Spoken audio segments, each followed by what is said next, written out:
Hi everyone, this is Joanna. Thank you so much for joining me. Today I'm showing you how to make another pendant.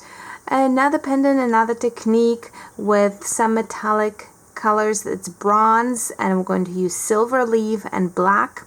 And today I will show you how to make the pendant itself, and then in 2 days I'm going to show you how to add the metal to it. And this is something new to me and I'm having so much fun with it, and it's not that difficult either, so I thought I'll give it a shot and show it to you guys.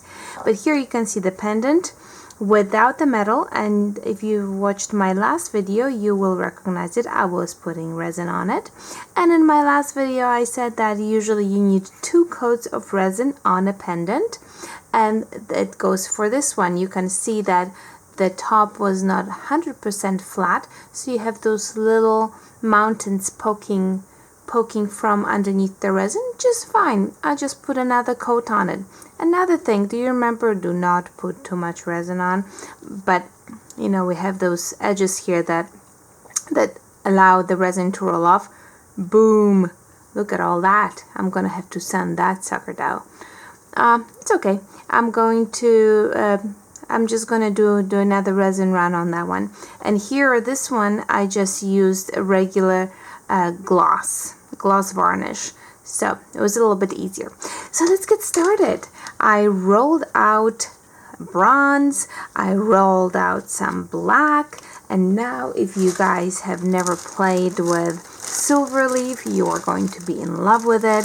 And it comes in a little booklet of silver gold and rose gold, and it will last you a lifetime, let me tell you.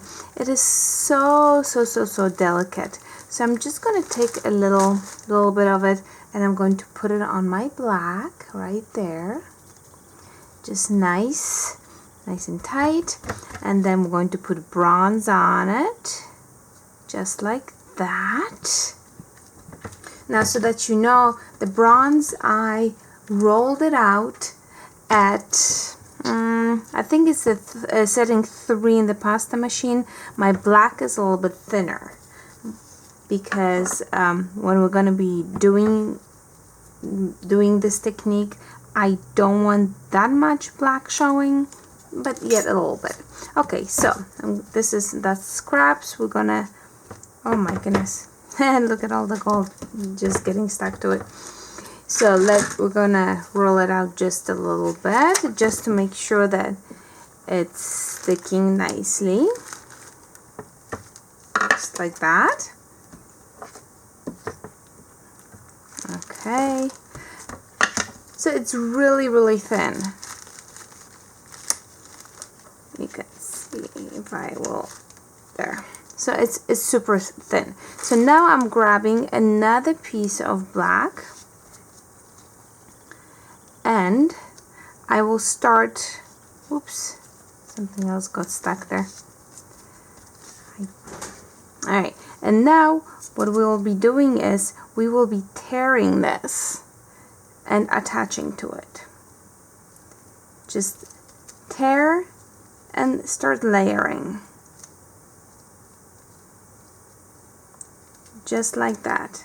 So you'll see that a little bit of the gold will start poking through, but it's not that much of it. I thought that if you like a lot of gold, you actually could get the silver leaf in gold and mix it with the black clay. But then I figured, you know what? I think that that's just would be too much for what I want. I really enjoy that just peeking through. And it's there, but it's not constantly there. So the smaller the pieces, you're gonna get like a little different pattern. You can see, well, actually let me show you. So you're just gonna continue on just like that until you fill up the whole entire space. I'm not gonna do that right now because I don't want to bore you guys, but this is what you're gonna do. You're just gonna continue on with it. Just tear and apply, tear and apply. After you're done with it, you will give it a nice roll you're gonna give it a nice roll after the whole thing is done, and this is what you're going to get. All right, so you can see that this here, you see some gold peeking through. You can see the different pieces, the torn pieces. Now you can leave it just like that and use it just like that, or what you can do is you can still roll it out, and when you start rolling it out, you will get those bigger pieces right here. You see, it's like this looked exactly the same, and then when you start rolling it out, it just changes how it looks. This one here, for example, I did leave it almost intact, so maybe I just gave it a little bit of a roll, but not that much. So you can see all those little pieces with it here. They are much bigger. You have much more bronze, less black. But let me show you, let me roll it one more time before I start working with it, so you guys can see how it actually will change. So this is how it looks right now. Give me a second.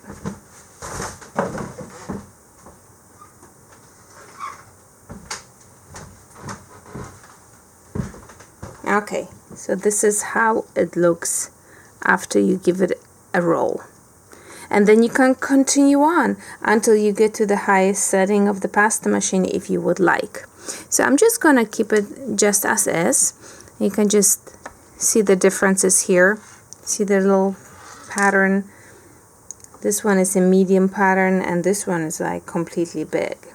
So it depends what is it that you really like. So now, awesome part is, you see all that ugly leftover clay. This is what I'm going to use. We're not going to see it at all because it's going to be covered. So this is what I'm going to be using. And I'm actually going to form my heart free-handed. But guess what? I found in my kitchen chocolate molds that are a shape of a heart. And I was able to push the clay in it and actually get a little heart out of it. So if I have any leftovers, I'll try that one out.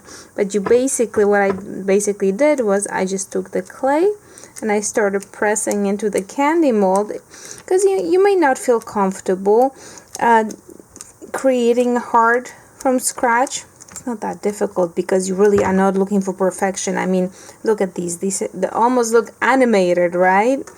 So let me see if we can get that guy out. Okay, there you go. So it just needs a little trim, but see, I'm telling you, you can go in your kitchen and find a bunch of stuff to do with the clay. Okay, so let me try to do the heart free-handed.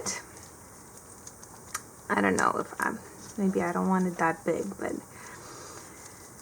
and it's really nice that I can get rid of all that ugly clay that I never really want to look at again. Makes you wonder, what on earth was I doing to create that? So I start off by creating a little triangle. Grab a little triangle. Just with the stylus, push it. And like I said, no perfection here, right? We're not trying to make anything perfect. This is not the final shaping because we're still gonna have to add this on, but this is just to give us a little bit of an idea of what shape we're going to be working with. Okay, I want it a little bit chunkier. And for some reason, I really like when one side of the heart is bigger than the other. I don't know. Don't get myself, I sometimes don't understand myself, but alright, so let's roll this out. Just tiny, just like basically just take it and barely roll it. I know this is not the actual shape yet. Yes. Alright, so let's take that. I like the gold. I want to show a bit of gold in it. So let's use the part with the gold. And you're just going to start applying it. Make sure that it sticks nicely. Cut the ends off.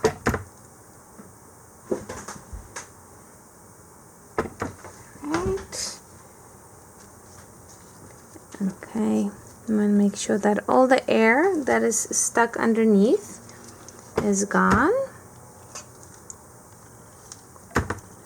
And the thinner the clay, the easier time you're going to have applying it. So if you're going to have it set to the thinnest setting of the pasta machine, you're going to roll it out to the thinnest setting. It certainly is going to be easier because it's almost like a piece of thin paper. Do you see the air bubble? I want to make sure that we get rid of those because you will see them after you bake them. See if I can just give it a little poke there. Okay, we don't want you. And fix it. And after applying varnish, we're not going to see any of it. Alright, so let's look here. What is that? That's scraps that got attached to it. Alright, so this is our heart here. You can just fix the back. This is not the end of it. So if you're not going to do the metal part of it and you just want a heart just like that, what you're going to do is you're going to roll out another piece of clay and you're just going to put it on the back. Okay, and that's going to be it, and you will just bake it and glaze it, and that's going to be your pendant. We are not going to do that. We still have some metal work to do, and because I'm going to be making holes in it, I'm not putting the back on just yet. So what I'm going to do right now is I will take my heart and I will actually put it in the oven and bake it. So let me shape it the way I like it. So we will bake it at for 30 minutes at 260 degrees. And then we'll continue with the metal work. And the only reason why we're not finishing the back is because we're going to be doing some drilling, and I want to make sure that we hide the wires that we're going to be putting through underneath the backing. So I don't want the backing on just yet. All right, so we're throwing it in. You can see how different it looks after you add resin on. Actually, this one here is already baked, so you can see the baked version with and without resin. It's pretty different. All right, so this is it for today. You can see that I have done a bunch of different shapes. Actually, I don't know what the rest of them are. This one I used the rose gold, not the gold with the bronze. I think it looks pretty nice. I think I still like this gold a little bit better. But this is it for now. I'm throwing it in the oven, and I will show you how to create this metal work. And it's actually pretty easy because I'm a newbie at it. So if I can do it, anyone can do it, right? All right, guys. Till next time. Ta-ta.